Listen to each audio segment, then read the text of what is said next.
My name is Allan Nachman. I'm 87 years old. I was born in Detroit. My dad, who was a builder, built a house on Kentucky, which ended up being across the street from Mumford High School. We were friends with most of the people. I went to school with the kids that were right down my block.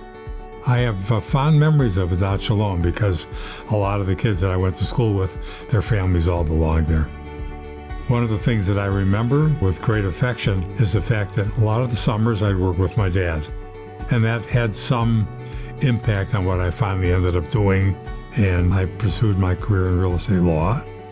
I went to the University of Michigan, undergrad and law school, and I saw a girl across the way that looked beautiful to me and went up to meet her, and we ended up 5 or 6 months later getting married. And we always talk about the fact that the way we were 40 or 50 years ago and the way we are today has changed for the better. I'm very proud of her. Then we adopted our children. David has 4 young children, and Ilana has 2 boys. I'm hoping that my grandchildren will pick up on some of the things I did. When I went up to U of M, they had U of M Hillel. That was just my destiny, to be involved in Hillel, which I was for a number of years while I was an undergrad there.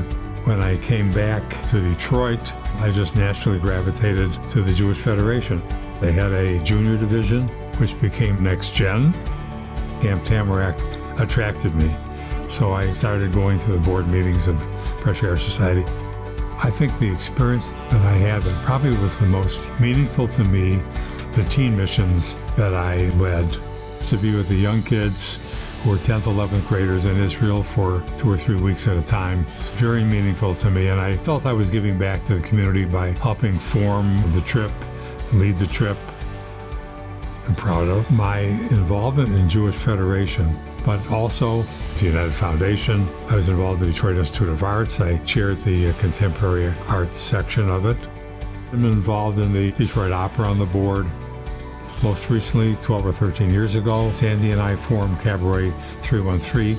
We have 5 or 6 performances a year, bringing in Broadway stars. And I'm proud that it's still around and still thriving. I think that was a challenge, but I think we've met it. As I look back on my life, everything I do, especially in the community with our family, I think it's all because of the values that were instilled in me by my mom and dad. What I'm hoping I will be remembered for perhaps is following these values, cherishing these values, passing on the love of these values to my family and to others.